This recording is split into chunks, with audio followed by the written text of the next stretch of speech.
So delighted to say, joining us once again on the We Are West Ham podcast is friend of the show, friend of mine, sports journalist for the Daily Mail and all round Mr. Crystal Palace. It's Max Matthews. Max, brilliant to have you on the show with us once again. Thank you for coming back to join us fresh off the back of a thrilling 0-0 draw at Selhurst Park with one of the worst Everton teams in history, who also Honestly, had 10 men to boot. They're so awful. Literally a disgrace to the division. Can't believe they're still here. They've got to go. They've got to go. It's time to go. Yeah, absolutely, mate. Well, look, it's good to have you on the show. Before that, to be fair, you're on a run of very good form. 3 wins from 3 before that Everton game. Beat Southampton away 2-0, thrashed Leeds away 5-1. What a result that was. And 2-1 at home to Leicester. I'm not being funny, but all 3 of those, certainly before those 3 games, Crystal Palace were pretty much part of the relegation conversation, albeit outside bets. But you really stamped your authority on all of those games. Obviously, the change of manager from Patrick Vieira to Roy has helped, but really impressive just stepping up and making sure you're no longer part of that relegation battle. You now sit 3 points and 1 place above West Ham. You're 12th. And that's sort of the line, really, isn't it? Underneath Palace and hopefully West Ham. I think it's sort of West Ham and Wolves now. People are considering the 3 of our clubs are safe, but particularly you. Start with the recent form and how you feel about it's gone at the moment. Then I'll push you on the manager change and things a bit more holistically at your club in a minute. Yeah, sure thing. Well, first of all, thanks for having me back. It's been really amazing form. 10 points out of 12, and before this run of fixtures, we were kind of looking downwards quite with a lot of anxiety, given our previous form under Vieira, which is obviously what got him sacked. But yeah, we've really stepped it up, and I think after the 3 wins, that pretty much all but secured survival. All but mathematically. So now, I mean, I would arguably even draw a line under Bournemouth in 15th and say it's kind of down to those bottom 5 with that 4-point gap. Obviously, a couple of bad results and the likes of, West Ham, Wolves, Bournemouth could get maybe dragged back into it. But yeah, with Palace, those 3 wins were absolutely massive. And we knew that we had a run of games against kind of weaker teams in the division that were below us, whereas we'd had a very tricky run in amid the winless run that got Vieira sacked. And so, that is kind of partly mitigation for our bad form beforehand. But, given our poor results then, it was especially important that we got positive results against the likes of Leeds and Southampton, and we did. And so, yeah, that was massive for us. And now, we're only 3 points off Chelsea or 2 points off Chelsea or something ridiculous like that earlier. 2 points, yeah. Played a game more, obviously, but yeah, no, of course you would, mate. Yeah, I obviously didn't know that Chelsea was such a disaster. I think Roy Hodgson came out in his press conference today and said words to that effect that, I think it's more of a reflection on where Chelsea are at rather than how good Crystal Palace might be. But yeah, I mean, West Ham obviously 3 points behind you. Our goal difference is 1 better than yours, and we've played a game less, albeit our game in hand. I'm almost no point me saying it because it's Man City away. So yeah, you would sort of argue. I mean, like I say, I would say Crystal Palace are already safe. I think even us on 34, we're not technically safe yet. I don't think, because you never know. But I think a win this weekend would certainly elevate us into that definitely not going down under any circumstances group of teams, of which you are one of at the moment. Chelsea, I think, will just scrape it by the skin of their teeth. Yeah, exactly. Yeah. I mean, yeah, that is obviously a delight. But talk to me then about Patrick Vieira and Roy Hodgson, because I remember when it first happened. I mean, those listening to the podcast will have heard Jonesy in the section before, when I introduced you or sort of give you the build-up, said we were talking to you next, and said about a Crystal Palace, and he just said, what an odd club. Because when Patrick Vieira was appointed, I remember thinking, yeah, that's a good appointment. That's really progressive. That's like trying something a bit different, taking a bit of a bold step. I like that from Palace. Like, they decided the Roy Hodgson era was up. at the ripe old age of 93 or whatever it was when he yeah, exactly, yeah, when he gave up last time, replaced by Vieira, and I thought, yeah, fair enough. And it sort of, I don't know, you'll forgive me if I'm completely wide of the mark here, but nothing that much seemed to change. I don't know. I think I was kind of expecting this new, like, expansive, adventurous Crystal Palace, and Vieira was finally going to take the shackles off some of your undoubtedly and unquestionably exciting attacking players, particularly in Zaha and Ebereeze. And it just seemed like, oh, hang on a minute, you're just destined for another load of mediocrity. And actually, if anything, it's like the performances aren't any better at all. And if anything, your results have actually got worse. And it just, I don't know, I was just surprised, and it all just seemed to go a bit weird. And then to get Hodgson back, I don't know, I guess like the results are proof in the pudding. The goal is to keep you up. It doesn't really matter what the football looks like. It was just, I don't know, an odd, confusing situation. And after what I genuinely thought was an exciting appointment that was going to make Crystal Palace finally a bit interesting, yeah, it didn't quite turn out that way. Yeah, it is a bit of a weird one. I would say that generally the first season, even though, and this is a really interesting point because the mood at Crystal Palace was so much better under Vieira in the first season than it was under Hodgson. Even though I think at points we were completely level with what we were doing last season in terms of points and results and that kind of thing. And I think we might have finished 13th last year or something like that, and 12th the year before under Hodgson. But the mood was immeasurably different because under Hodgson, generally it was very conservative, kind of dour, negative, safety first football, loads of older players who were getting loads of injuries, and it wasn't particularly exciting to be a fan. First season under Vieira, even though we might have finished, I think, one place below where we'd finished the season before with Hodgson, the mood was fantastic. It was great being a Crystal Palace fan. The football was much better. It was more progressive, more exciting, more proactive. We were pressing teams, whereas obviously we'd previously just kind of sit back with like 8 men behind the ball and just kind of wait for them to score. He integrated the likes of Elise into the team really nicely. And yeah, Anderson and Gay are just top class. Both of them probably too good for Palace. I can see definitely Gay moving on potentially this summer. I mean, I think he's England's second or third best centre back. If you think of like the likes of Maguire and Dyer in the current squad. But yeah, and then we got to the FA Cup semi-final as well, obviously. And so at the end of that season, I was thinking, brilliant, amazing. He's completely overhauled the squad, got rid of a load of players that are out of contract, so it didn't even cost us that much to get rid of them. Got a load of young, kind of dynamic, exciting players in. And I was thinking, amazing, brilliant. And then, although there was a slight winless run in the middle of the season, which apparently it's now come out that the Palace bosses were considering sacking him during that kind of, I think it was a 12 or 13 game winless run, but then we smashed Watford away and that kind of eased the pressure a little bit. But generally, on the whole, it was very positive. And then this season, after a relatively lavish kind of summer of spending, I think it was 60 or 70 million we spent in that first summer that Vieira was there. We then basically didn't spend very much at all. Last summer, we lost a lot of big players, kind of influential players for us. Kouyaté was a big miss, obviously, without saying, but Conor Gallagher. And then it was literally our player of the season last season, completely led the press by himself almost at times. And then James McArthur, so basically our first choice midfield 3, he's been out the whole season with injury. So we've lost our entire midfield, and we've signed Doucouré, who's class, but that's one player. And so a lot of this season, I feel like he's kind of been hamstrung by the lack of investment.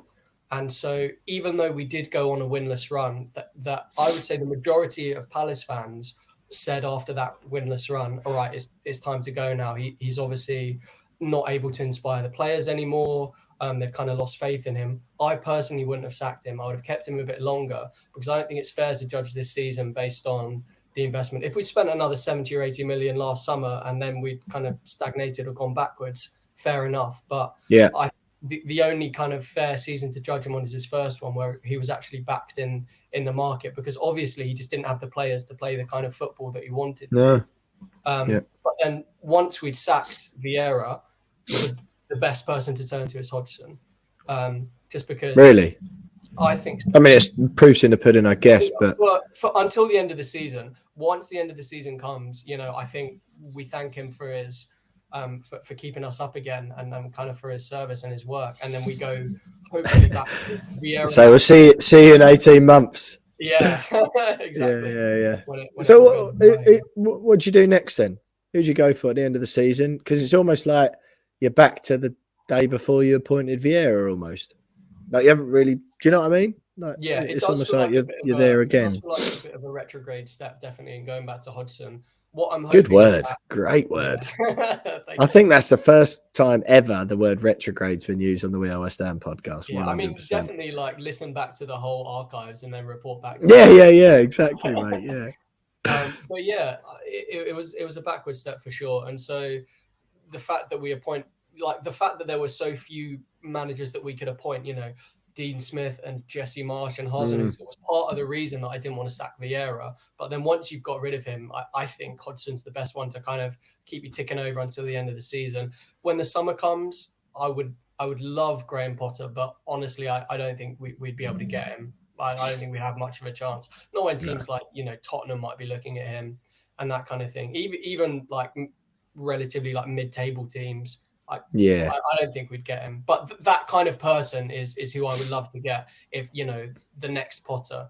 If we try and get someone from the Championship. Interestingly, I know the Palace hierarchy likes Steve Cooper, and if they go down, and maybe even if they don't go down, they might get rid of him. In which case, we might kind of swoop in to get him for free, because I think we're exploring the possibility of getting him to replace Vieira, but at that time he was very much in favour at Forest, and results were going pretty well before they've obviously now taken a bit of a turn. And I know we admired him at Swansea, so maybe someone like that, a history of working with young players, kind of exciting football. I know we've also been linked with Adi Hütter, who I don't really know that much about, to be honest. I know he worked at Mönchengladbach and Eintracht Frankfurt before that. But hopefully, I think we should be going for someone like a Vieira, and then we actually back him in the transfer market and then see how it goes. Yeah. No, fair enough, mate. Fair enough. So, looking ahead to the game on Saturday, we're obviously playing against Liverpool at home on Wednesday night, and I think, correct me if I'm wrong, but you play Wolves away tomorrow, of course. That's right. Or tomorrow when we're recording. So for podcast purposes, that is Tuesday night. It's Monday at the moment. You go to Wolves tomorrow again. It's another game, Maxi. The team are in your zone. If the performances against the teams around you are anything to go by, no sort of question or certainly no doubt that you are capable of getting a result at Molineux. We play Liverpool, but looking ahead then to Saturday, is there any sort of thought or belief, or especially if you get anything at Wolves and what we just spoke about with you basically being safe, is there any we're sort of on the beach already mentality, do you think? Or if it's almost the other way, that you're actually playing your best football of the season? Yeah, I think so. Although, I mean, to be fair, like it's a difficult one, because the fact that we're essentially safe now might take the pressure off the players, but equally the pressure was right on them when Hodgson came in, and then we got 3 wins in a row for the first time in about 28 years. So, Yeah, no, fair enough, mate. No, it's an odd one. So, style-wise then, how do you see it playing? Because, like I say, everyone criticised Hodgson, here we go, and quite frankly thought you were just going to try and organise your way to safety and defend your way to safety.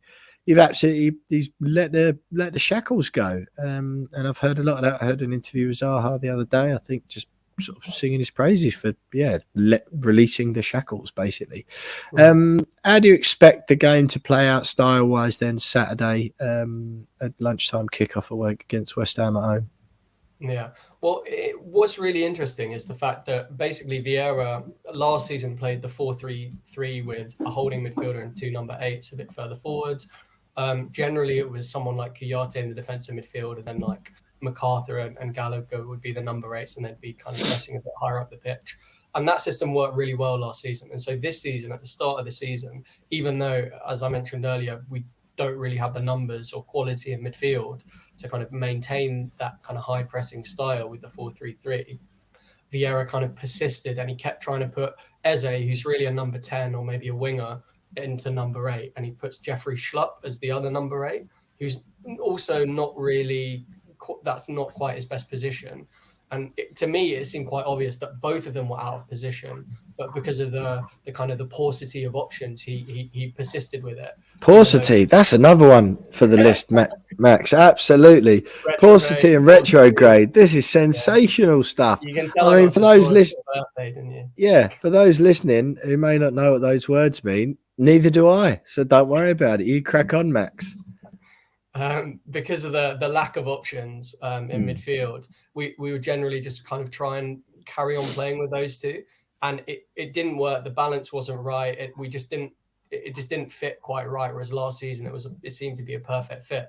And what's bizarre is that Hodgson has just done exactly the same thing. Doucouré defensive midfield, Eze and Schlupp as the 2 number 8s, and it just seems to work brilliantly. And I really don't know why. I think a lot of it is to do with potentially the mentality of Eze, whereas Vieira seemed to be quite harsh on Eze, kind of tough love and trying to motivate him that way, whereas Hodgson is kind of giving him the proverbial arm around the shoulder, and it's just kind of really restored his confidence. And you saw that in some of the goals he's been scoring. He's just back to playing like a street footballer, like he was in the Championship, and just kind of doing what he does best and letting Schlupp and Doucouré do the dirty work.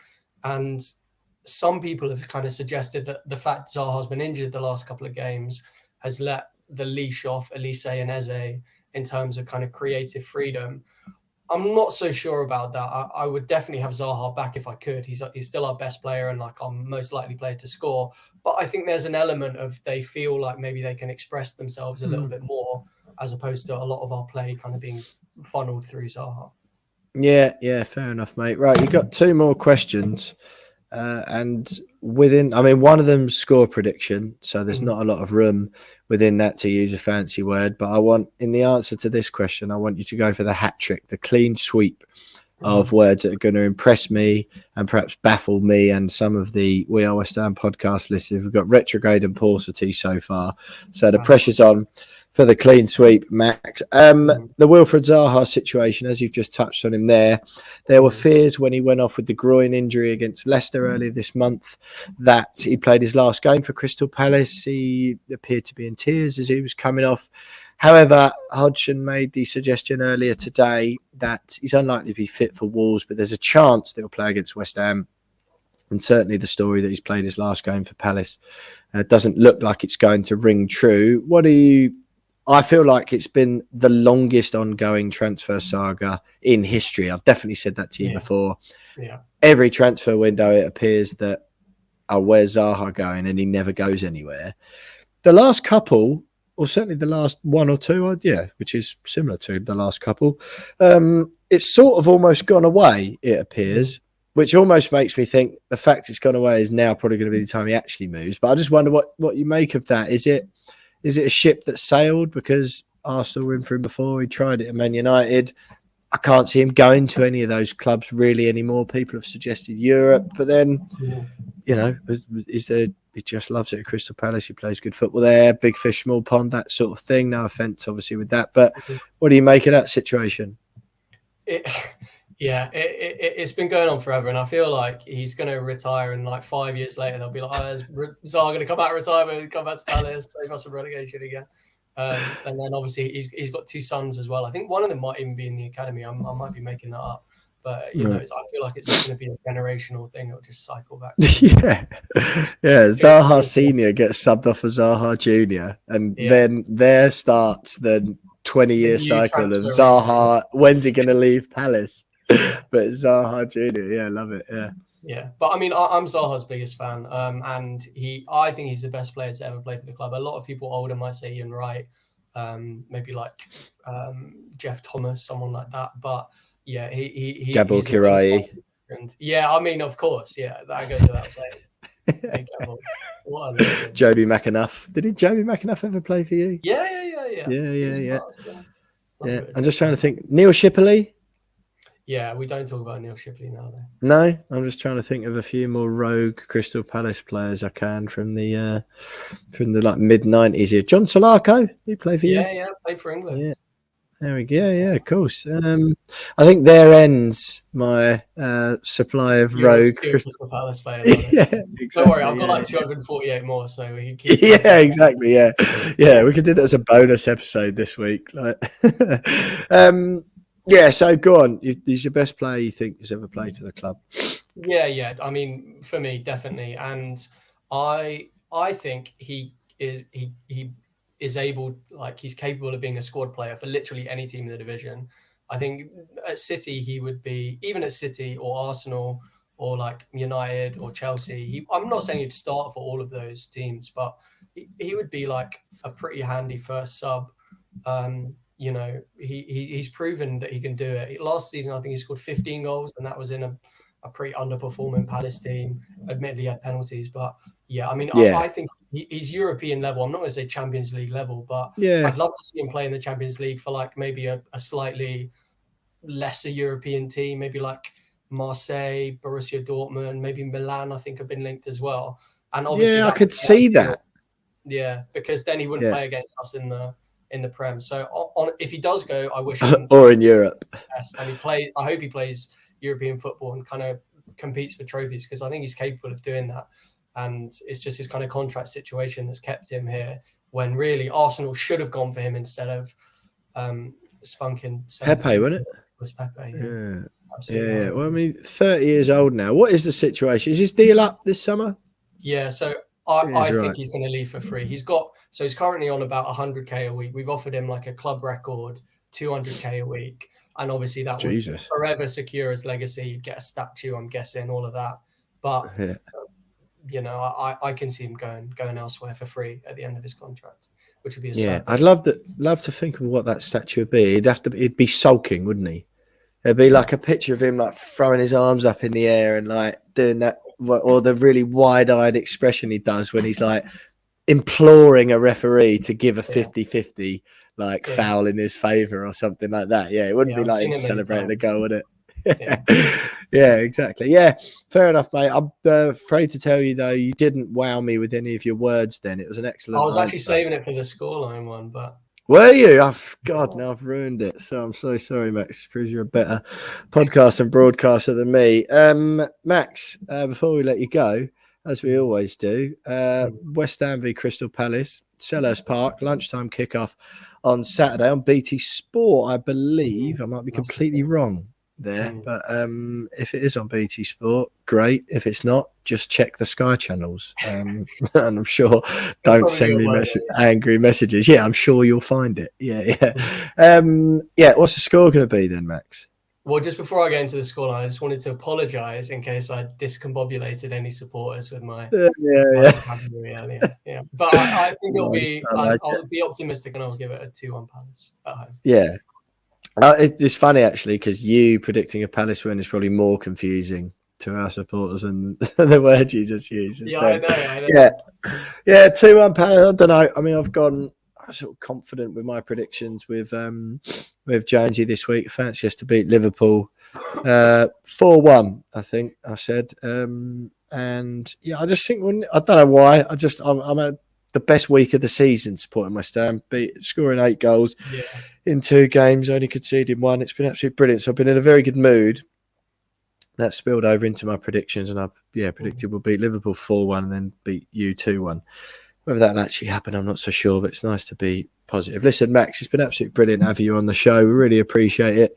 For those of you who didn't understand some of what Max was saying, neither did I. Just listen back, try and spell them out. Google them if you can't find them. Just thank you, the Lord, that you don't have to try and pick from the amount of words that Max does every day. Vocabulary far wider than mine by the sounds of it. But that's Max Matthews there from the Daily Mail. Big Crystal Palace fan, looking ahead to that game at Selhurst Park on Saturday. Thanks very much for your time.